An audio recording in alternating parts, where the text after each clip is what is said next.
Hello, and welcome to today's webinar, Using Raman Spectroscopy and LIBS for Automated Particle Identification, presented by Gateway Analytical.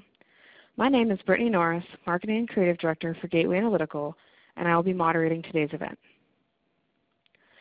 Before we start, I'd like to go over how you can interact with us today.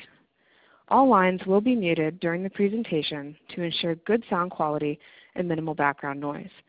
You can submit a question at any time using the chat functionality in the lower left portion of your screen. You can also interact with us during the webinar on Twitter today at #GatewayWebinars. If you would like a copy of the presentation slides sent to you after the webinar, please fill out our short survey at the end of the webinar and the slides will be emailed to you. We've also allotted time at the end of the presentation for Q&A. Before I introduce today's presenter, I would like to provide everyone a quick overview on Gateway Analytical. Gateway Analytical is a full-services analytical testing laboratory that features specialized expertise in particulate identification. We provide detailed analysis to characterize and identify particulate while providing extended customer support to help identify the source of contaminants. Because we know that customers need answers quickly, we offer a standard 5-day turnaround time for analysis and the option for 1-day turnaround time for expedited requests. At Gateway, we know the challenges associated with identifying particulate, and our focus with each customer is to lead them to fast remediation. Because we know particulate happens, but that shouldn't stop your progress. Now let me introduce you to today's presenter, David Exline, Vice President of Gateway Analytical. David has more than 20 years of experience in managing and administering analytical laboratory and consulting services. David has expertise in solving the most difficult pharmaceutical and material science problems for Gateway's customers. David is adept at numerous pharmaceutical-related services and testing methods, including materials characterization, particulate contamination analysis, particle sizing, and high-resolution microscopy. Welcome, David.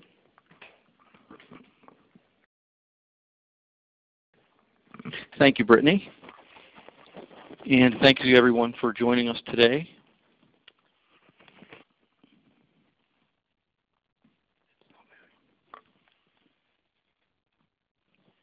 So as we get started here today, we're going to discuss a lot about particulate analysis using Raman LIBS techniques. We're going to talk about the overview of particle contamination analysis, some commonly found sources of particulate contamination, what is Raman spectroscopy and what is LIBS, and then we're going to talk about the system that we utilize to do this type of characterization. And then another part that I wanted to touch on was how does this Raman LIBS technology compare with other technologies that we typically utilize for doing particle characterization.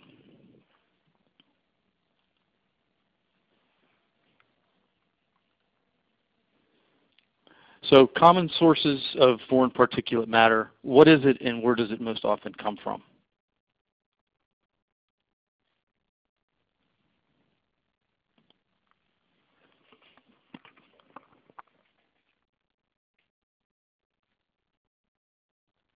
Sorry, we're just having a tiny bit of a problem progressing the slides here. So as we go throughout the presentation today, there will be a couple questions that might be asked. And we're just trying to get some information that helps us kind of direct the information that we provide during the webinar. So the first question is, are you currently in the process of trying to identify any foreign particulate matter within your laboratory or company? So it's about half and half. Yeah, it is exactly half and half, so that's great. So I appreciate that.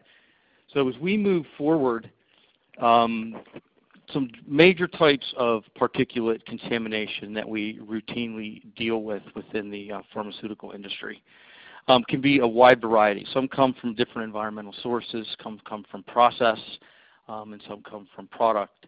So the idea is applying multiple analytical technologies to try to identify what these might be.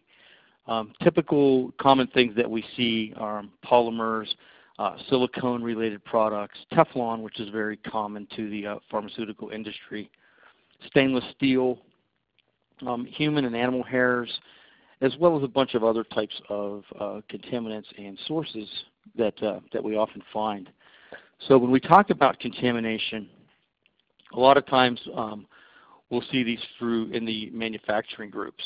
So a lot of the sources often come from raw materials or equipment failures, especially when we're looking at stainless steel and other types of components related to equipment failure. Residue from different components is a very common foreign material that we'll often see. And during the filling process, especially within the 100% inspection process of parenteral drug manufacturing, is where a lot of times we'll see foreign particulate matter. It's certainly not limited to that. We're certainly often see it in sterile and non-sterile products.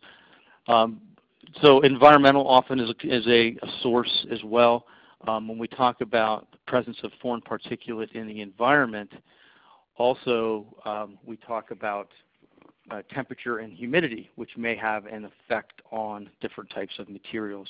For example, the formation of agglomerates or precipitation of a certain type of drug product. A lot of times you're not necessarily dealing with a foreign particulate matter, but if the temperature or humidity has a significant effect on the sample, it can cause the sample to actually precipitate, which would appear as a foreign particulate matter. Sterilization processes, which we'll talk about a little bit as we go through, and really the definition of particulate analysis versus a sterile environment versus a particulate-free environment. And glass vials, again, are becoming especially related to glass delamination or other things that may be present in the mold dope during the glass vial manufacturing often are common sources for foreign particulate analysis. So also, as it is not related to the drug product, but also when it deals with containment. So when we're dealing in other industries, depending on what sector of the pharmaceutical industry we're talking about, a lot of times it becomes even more important to understand the wear debris that would come off of devices. For example, metered dose inhalers or dry powder inhalers or nasal sprays. So any orally inhaled nasal drug product certainly has to have an evaluation done also of the containment for potential sources of those materials. Packaging processes also induce a lot of foreign particulate into a process. Ink, for example, or delamination from the packaging container or the actual device. And the presence of adhesives. A lot of times some companies will try to autoclave off adhesives and things like that, which also create a large source of foreign particulate matter. And I've already mentioned the glass vials as it relates to glass lamellae and glass delamination.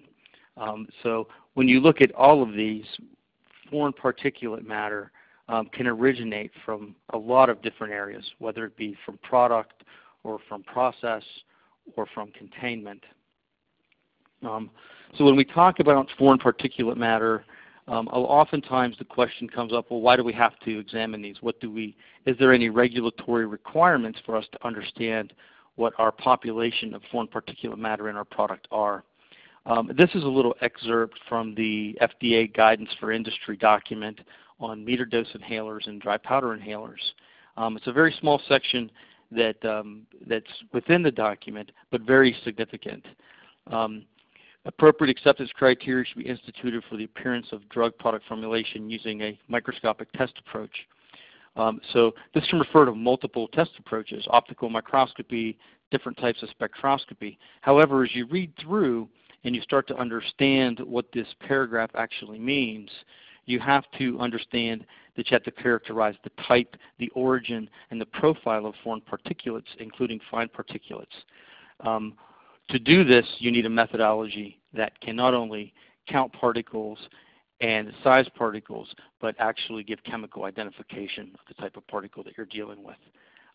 So this is a very important section as it relates to MDIs and DPIs. When we talk about other types of things, especially within the parenteral marketplace, We also look at things like the ICH guidelines or other types of guidelines which refer to the particulate characterization. So the undesired introduction of impurities of a chemical or microbiological nature or of a foreign matter into or onto a raw material, intermediate, or API during production, sampling, packaging, and repackaging, storage, or transport. So we just discussed some different sources of contamination which come from all of these different areas. And only the testing methodologies and taking these back to a known source allows us to determine exactly where the particulate. Because when we're doing foreign particulate analysis, we're not only trying to identify what a certain type of particulate might be, but we're also trying to identify where it could have come from so that this could be remediated and we don't have to deal with the problem again. So if we look deeper into that definition, so the undesired introduction of impurities of a chemical or microbiological nature or of a foreign matter. So what kind of contaminations appear? So they can involve different types of failures related to particulate or sterility. When we talk about sterile, we're talking about the presence or absence of microorganisms. So sterile products do not have microorganisms present.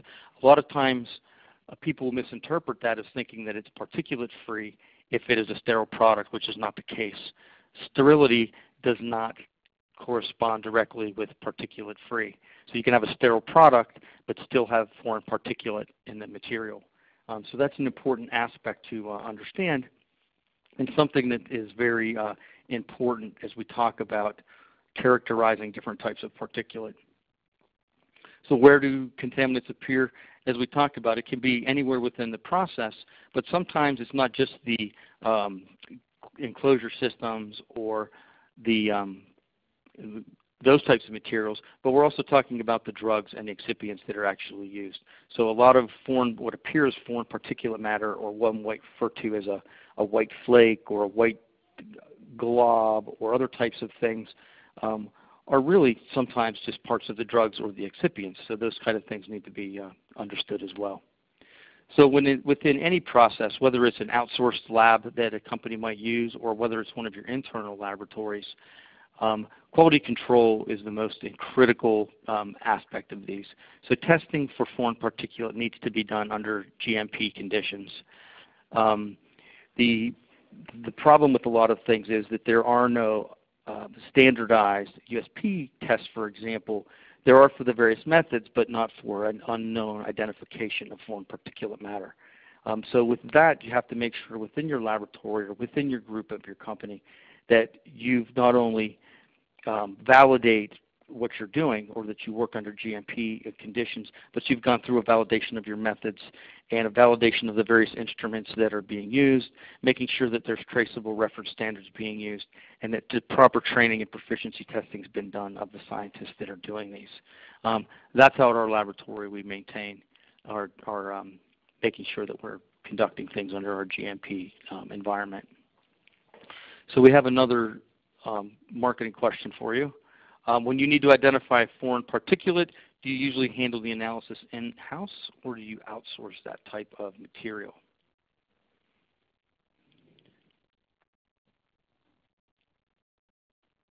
Okay, and it looks like a lot of people kind of do both. And that's what we find. With most of the companies that we work with, a lot of times there is an in-house laboratory.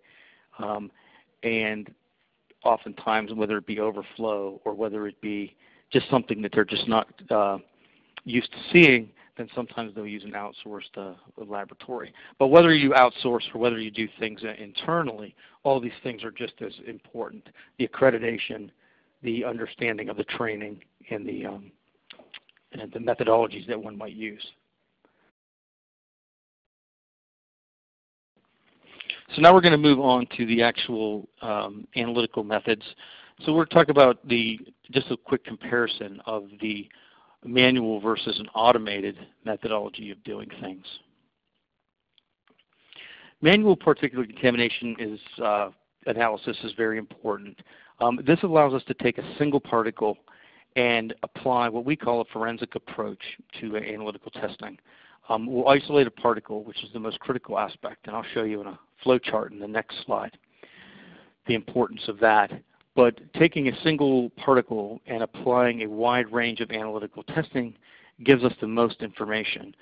Very seldom is there a single analytical technique that provides all the information that one might need to not only identify a particle, but understand where it came from and accomplish that source determination, which in a lot of cases is the most common goal here, is to try to find, not only identify what the particle is, but to identify the source that it could have come from. So here's an example of a typical sample flow for analyzing foreign particulate matter. It always starts with a nonconformance type of an issue, and then collecting the sample and sample isolation. This becomes critical because very seldom do we have something that's with a pure environment that's not been contaminated with drug product or something from an environmental. It's great when you have a pure component, then it's very easy to search against reference standards, but often that's not the case. So isolation and cleaning the sample and cleaning the particle in a clean particle-free environment is a very important aspect. Then once we've isolated these particulate, you look at the physical properties and understand color, shape, and texture, and apply an optical evaluation. And when we do that, we decide whether now we're going to take this particle and continue on with more of an organic analysis approach or an inorganic analysis approach. And sometimes and oftentimes it's both. And then we identify the foreign material, and then once that's complete, then we can obtain different types of sources of material and ultimately do a evaluation and determine if that potential source could be where the particulate is coming from. So from a manual perspective, this is pretty much the sample flow. And here's just kind of an image of a couple different approaches that you can take. Everything's usually done in a laminar flow, clean environment. We're typically working with particles that are in the microns range, or even typically we do visible as well as subvisible. So anywhere from the 10 micron to 100 to 200 micron range is pretty typical. But working with particles under a stereo microscope in a laminar flow environment and preparing things for analysis is a pretty it is a standard step within doing the manual analysis. Here you can actually manually see a particle. If it would come, it would actually be broken up into multiple pieces and prepared for different analytical techniques. This is one being prepared for scanning electron microscopy analysis. Now when we talk about the advantages of doing an automated particle contamination analysis, there's a lot of things to weigh and understand. So when we're doing automated, we typically want to understand the general characterization of the materials. A lot of times we don't get as specific as we do for a manual analysis, which can apply multiple analytical techniques. This is very important when we have a large population of particles. If someone wants to understand the overall general population or chemistry of a particle population. And the techniques are based on the particles of interest. For example, if we're looking at metal particles, then a LIBS technique or automated scanning electron microscopy is usually the best approach. If it's an organic-based material that we typically see, then we would want to use an automated Raman approach. And if we have a combination of the two, then we often use a combination of the two methods. And then another important aspect of this is the automated database searching with manual confirmation. So a lot of times an automated system is usually only as good as the database searching that's employed to actually search and identify the materials. But I use the term identify loosely when we talk about automated methodologies because typically we're using one or two different techniques, where if you want to have a thorough identification of a material, typically it requires multiple analytical techniques.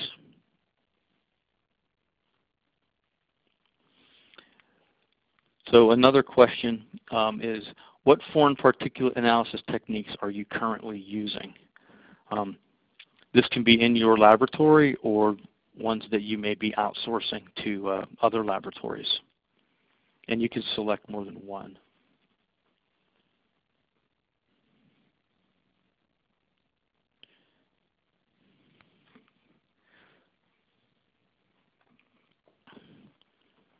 So the majority of people have optical microscopy, and then there's a nice distribution amongst the other types of techniques.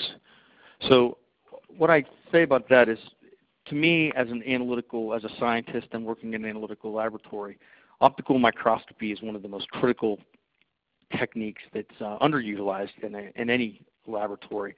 And for foreign particulate identification is really the most critical step. That's where we gain a lot of the information about a sample and understand, not only we can understand optical information about the sample and morphology, but we also can understand what other techniques need to be applied based on the optical analysis. So I'm glad that everyone utilizes optical microscopy. For me, it's the most critical analytical technique, especially from a comparison standpoint. In our laboratory, we use a comparison microscope always when we're doing side-by-side comparisons of unknown and known materials. And a nice example that I would tell my students is that oftentimes, for example, you can have a red fiber and a green fiber, both being nylon. If you were to just put those on an infrared or a Raman, then you would be able to just identify the fact that they were, say, both nylon. But optical microscopy analysis would allow you to understand color and diameter and morphology and texture and all the different things that go along with a sample. So a lot of times chemical information is not the most important thing. Sometimes the optical evaluation of a sample is. So that is very important. So when we're going to talk about today, Raman LIBS, there's also a component of optical microscopy integrated into that process, which again is critical for understanding particle size, particle shape, and being able to do this counting portion of what's required when we're looking at an automated methodology for doing characterization. So we'll talk just a little bit about the background of the different techniques at a very, very high level. So Raman spectroscopy, to begin with, is a complementary technique to infrared spectroscopy. It's also based on molecular vibrations, similar to FTIR, but it's based on scattering rather than absorption. So basically what is happening is you've got a monochromatic light source that is being shined down on a sample, and there is a light that's being reflected back off pretty much at the same wavelength. Most of the light coming back off is reflected at the same wavelength of the incident light that went on. But there's a small portion that are shifted in frequency. And those are the photons that we're interested in to understand Raman spectroscopy. And those shifted frequency photons are ones that we characterize and give us a nice Raman spectrum, which we can then look at that and understand the vibrational modes that are within that sample. It's very useful for looking at to understand the chemical structures and the crystalline structures, especially when we talk about polymorphic forms of sample. Advantages of the Raman over other methods are there's very little sample prep involved in the analysis. You don't really need any special accessories when we're dealing with water because water is a weak Raman scatterer. There's definitely you can look at samples at a lot smaller size. So typically we can look down at samples down to 1 micron in size using Raman spectroscopy, which you would need it to be a little bit bigger on an infrared microscope. And it can be used to measure bands of more symmetric linkages, which are weak in the infrared, such as sulfur-sulfur bonds or carbon-sulfur bonds or carbon-carbon double bonds. So there are a lot of advantages, but we definitely utilize this as a complementary technique to infrared.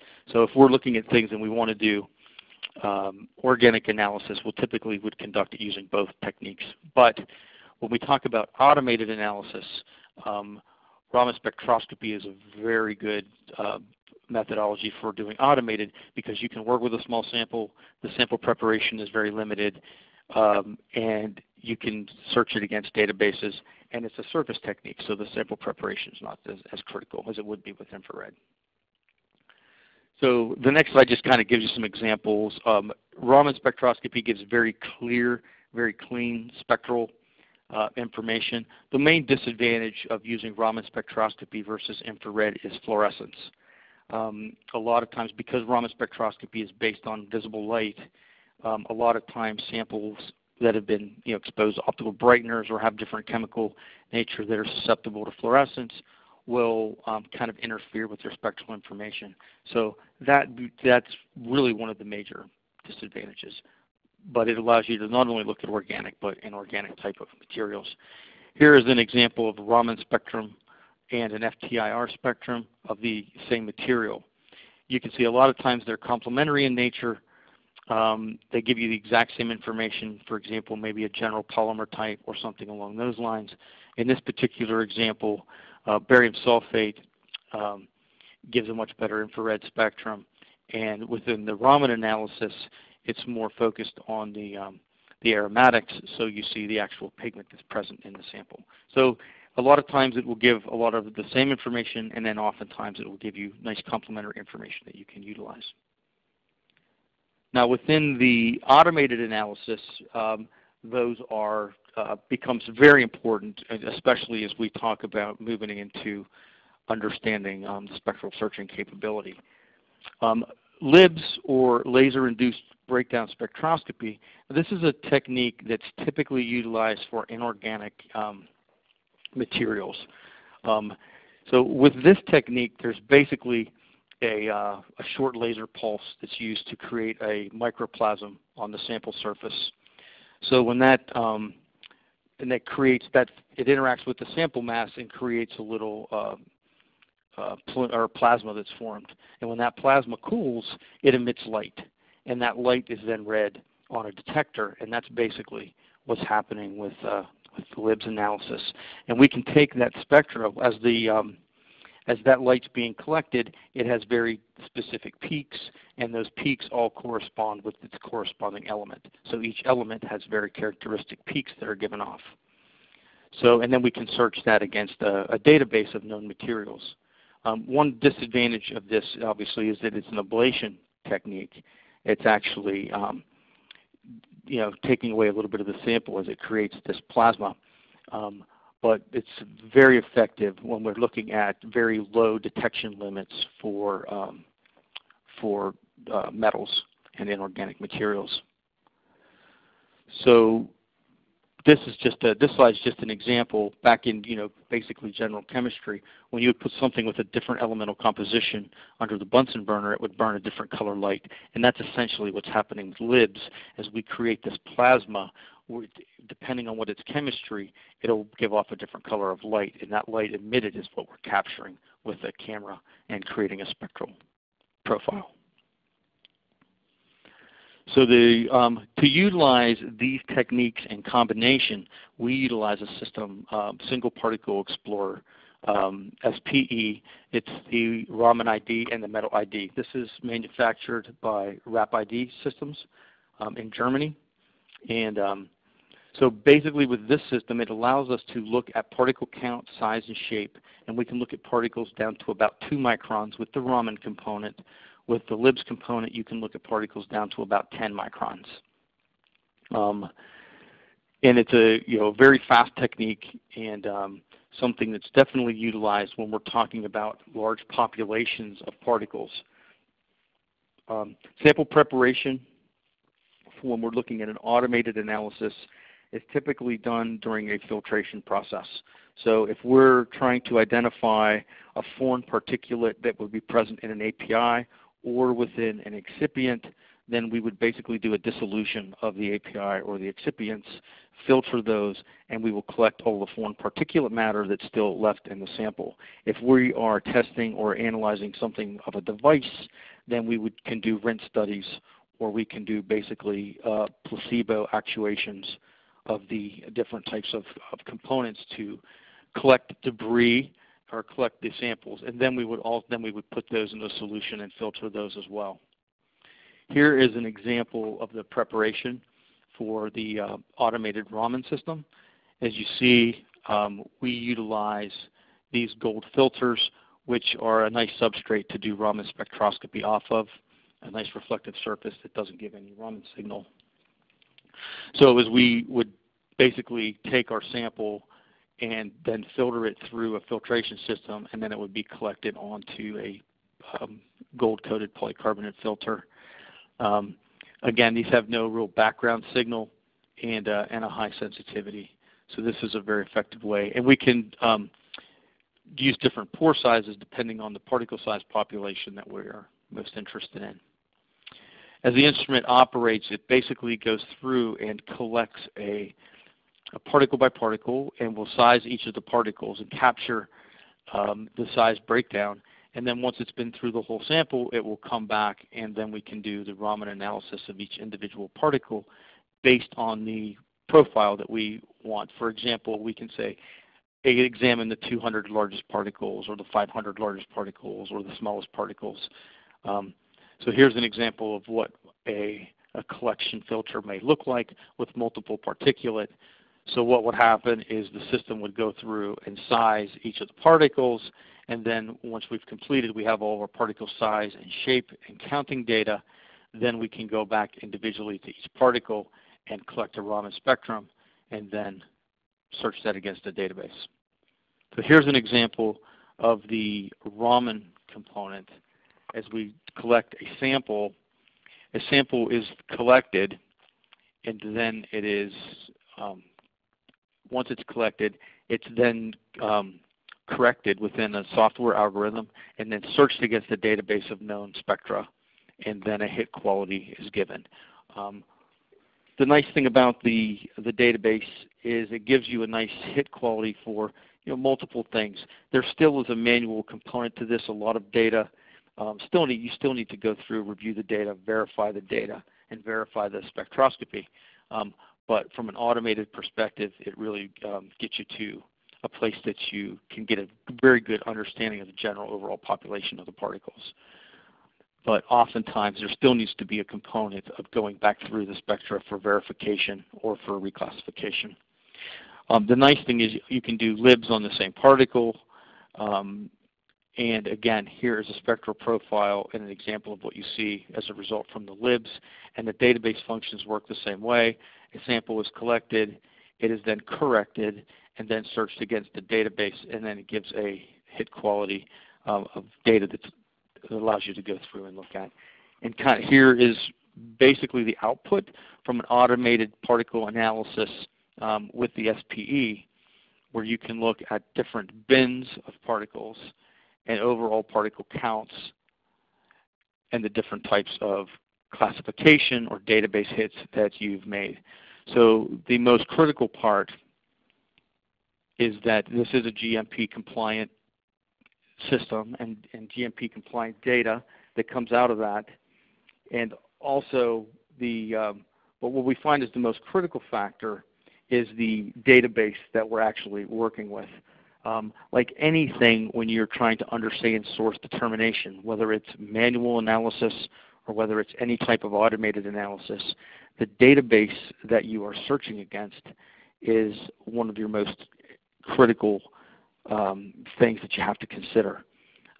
So whether you're looking at a foreign hair and trying to understand what species of hair it might be, or whether you've got different types of fibers or metals or minerals, you have to have a good solid reference database of not only things from the environment and other types of potential sources that they could come from, but also a reference database that's been created of your own materials within your laboratories.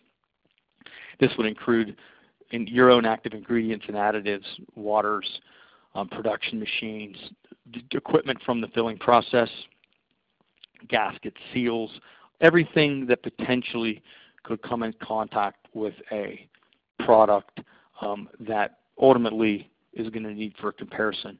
The automated analysis gives a very good overview and a general understanding of the population, and then that particle can then go into a manual analysis mode where multiple analytical techniques can be utilized to kind of make a final conclusion as to the source of materials. So a lot of times manual analysis is good, a lot of times automated analysis is good, but it's oftentimes the best approach is to do a combination of the two. So how does the Raman LIBS compare to other technologies for particle characterization? We have kind of a breakdown here of sizing and counting. A lot of methods will do the sizing and counting. You can see as you look at this technique, LIBS most often would be compared with scanning electron microscopy. Both are automated methods. Both provide sample or counting and elemental information. The LIBS sometimes will give some organic chemical information, whereas SEM is limited there. Specificity oftentimes is a little bit higher with the LIBS. Level of expertise is much higher with the LIBS than it is with the scanning electron microscopy, and cost is also higher as well. The benefit of using scanning electron microscopy in a particular case would be the size range. The size limitation for the LIBS is about 10 microns versus SEM, which is submicron. But as we talked about earlier, optical microscopy doesn't have a lot of advantages over these other methods from a chemical identification standpoint, but is very critical, especially within the screening process and for the particle sizing and counting aspect, because that's a very important thing. And as we talk about light obscuration as it's compared with the method as well, light obscuration is a very fast and efficient method for particle sizing and counting, but the limitation there is the chemical identification. And then if you think back to the guidance documents for the MDI and the DPIs, not only are we trying to understand particle size and particle count, but we're also trying to understand the identification of a material and what source those materials came from so that those problems can be remediated. So the particle size really, for a lot of times, is an important factor when determining what analytical technique you are going to use. Like I said, LIBS sometimes cannot get down to the size range, especially within the inhalable drug marketplace. So a lot of times computer-controlled scanning electron microscopy becomes an important aspect.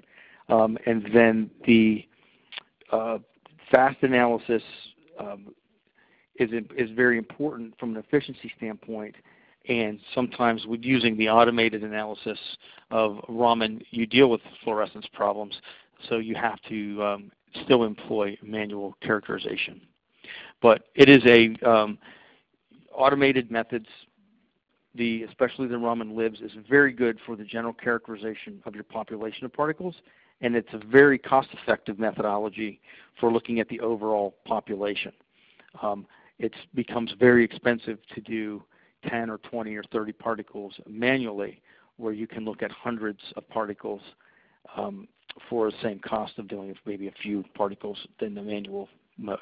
You don't get a specific of information, but you now start to understand your overall population of particles. So we have just some comparisons, and we've really talked through a lot of them. I just wanted to make sure that you had some comparison. If you'd like to download the slides at the end, you can go through these in a lot more detail. But at the end of the day, the Raman and the automated Raman versus a chemical imaging type of analysis, for example, chemical imaging allows you to get a little bit better resolution and allows you to look at agglomerates.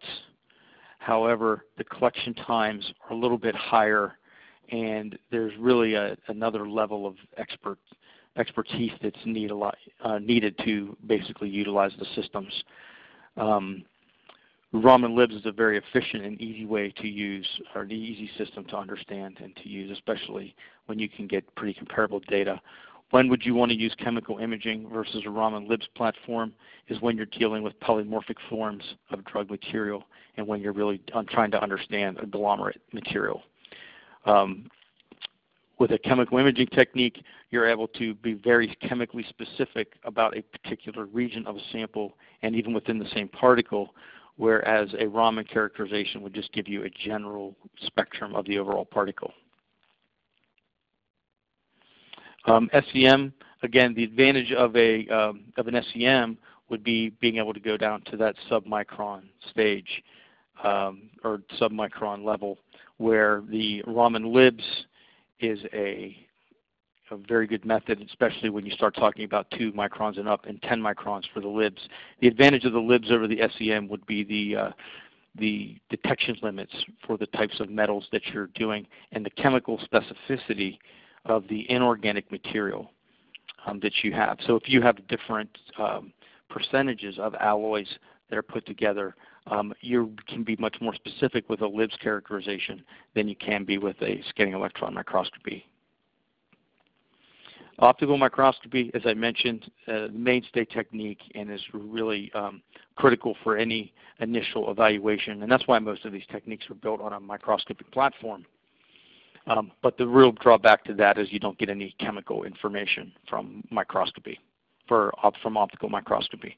It's inexpensive and very important, but when we're talking about understanding chemical information, it's limited in that respect. And then again, the same thing with light obscuration. As we look at those, you can get down to very small particles, and it's fast and inexpensive to get particle sizing and counting, but again, there's no chemical information. So the idea of this is oftentimes to couple light obscuration with a Raman LIBS technique, or a Raman technique, or just a LIBS technique, so that you can understand your particle counts of a product or a process, and you can do that routinely with the light obscuration technique. And if you have an anomaly or something that's out of specification, then you can take that sample and apply it to a Raman LIBS environment and get further characterization of the material and identify what's actually causing that problem. So oftentimes the Raman LIBS is run in conjunction with the light obscuration. So we're going to finish up here with just a real quick case study. So a drug developer that had an issue with a foreign particulate being present in an MDI product. They identified multiple samples of the product that were high in particle counts using a high-ac or light obscuration technique. This is what I just talked about.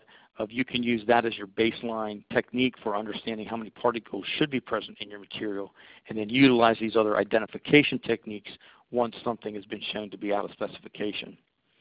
So there was a need then to identify these foreign particulates based on the FDI guidance document that was previously shown. So the inhalers were actually sent to Gateway for analysis. Multiple lots of drug product were prepared and analyzed using Raman. And because of the particle size that was interested in, we were limited in particle size by the LIBS, so we had to utilize scanning electron microscopy for the inorganic portion of that. So the overall population of the particles was characterized and the source materials were determined. So here's an example and a picture of kind of what one looks like when you get an overall image of the material. Once it's filtered, you'll see multiple particulate. And then what has happened is all of these are then binarized, and you can actually see all the different particles.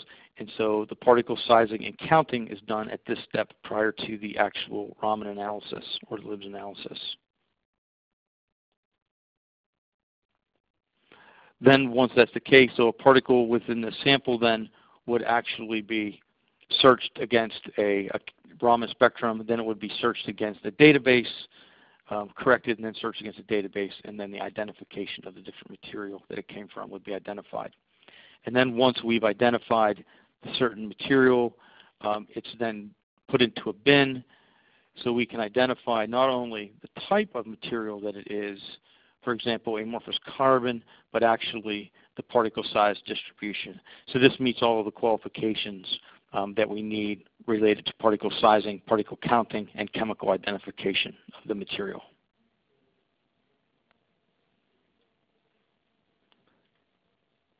So now I'm going to hand the phone back over to Brittany, and I really appreciate your time and attention today. Thanks, Dave. Now this concludes our presentation segment of today's webinar, and I'm going to be opening up the session for the Q&A. Remember to submit your questions via the chat box. So we have a couple questions already lined up here. So start with the first question. What do you consider visual versus subvisual in microns? Typically, there's different ranges depending on the documentation that you look at. Typically, between 25 and 50 microns would be classified as visible. Things lower than 25 microns would be subvisible. But depending on the different specification that you're looking at, these might vary. But that's basically the guidance that we use.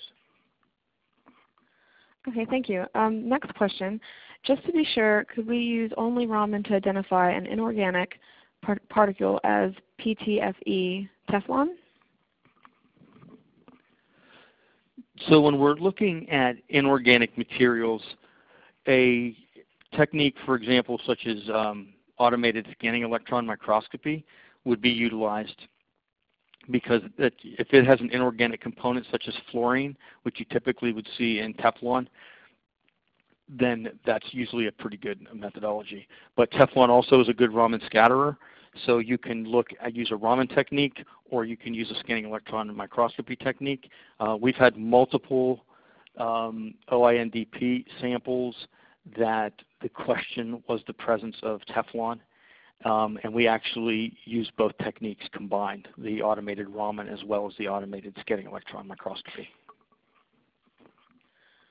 Okay, great. Thank you. Next question. Could we identify a recrystallization which would come from different excipients, for example, and identify this from a solution, which one would interact to create this phenomenon with a Raman technique?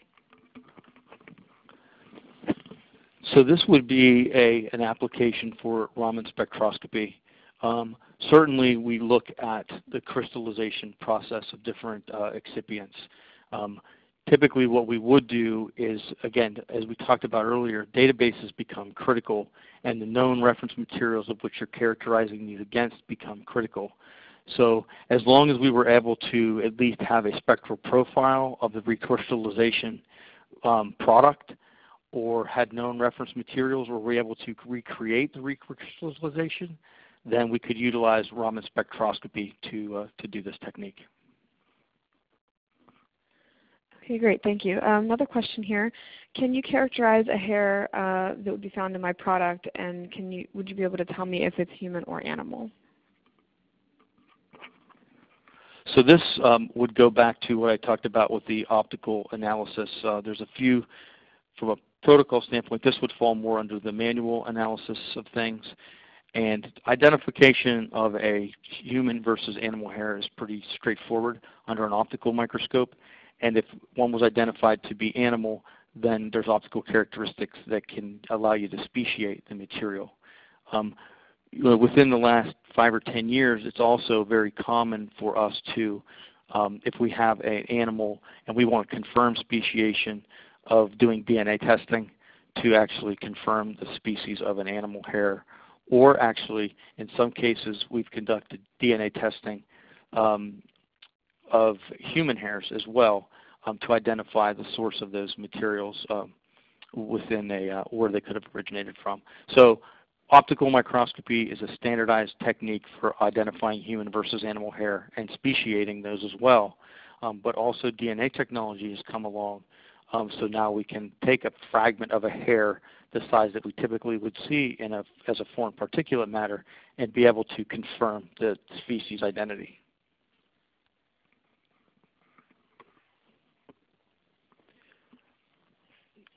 There's a question about the actual price of a LIBS machine, since I said it was very expensive equipment. We do not sell the equipment, but I certainly am happy to pass on your information to RAP-ID, and they can actually send you a quotation or at least some information about the overall price of that system. I know that there's a lot of different configurations and people have different specifications, so the price point of those things sometimes is pretty flexible. But it's certainly not as inexpensive as an optical microscope. But I can certainly pass your information on if you would like. If you can just maybe respond back to that and let us know if you'd like us to pass your contact information on, we'd be happy to. Okay, great. Thanks, Dave. Just one more question here, and then we'll go ahead and wrap it up. So the last question we have is, how extensive is the database in the SPE system? So within the SPE system, it actually comes with a pretty good database of common environmental contaminants. What I always recommend is that we have the database that comes basically with the system, which has maybe several hundred potential sources of materials. but it always becomes important to actually build your own database of your own drug product, your own excipients, your own enclosures, materials. So, because typically those are what the sources of the foreign particulate are. So that's always, it needs to be coupled. So there's a good database that is, with the system, that's accessible with the system, but you can also integrate and utilize your own databases. So the system is versatile enough where not only it has databases to utilize, but it allows you to build your own databases to use. Okay, we had two other questions come in, but we actually need to wrap it up for time. However, we can get back to you for the two that have submitted some additional questions. After the webinar, we can reach out to you directly. This concludes our Q&A portion of today's presentation. And thank you, Dave, and thank you, everyone, for your time. Real quickly, if you'd like to get in touch with us, you can contact us at any time via email. Also, if you want to get the latest updates, webinar announcements, and more, you can subscribe to our blog, follow us on Twitter at Gateway Tweets, or connect with us on LinkedIn. And lastly, if you would be so kind as to fill out the quick survey at the end of this webinar, we would greatly appreciate your feedback. And in return, we will send you a copy of the webinar slides. Thank you, everyone, for your time today, and have a great day.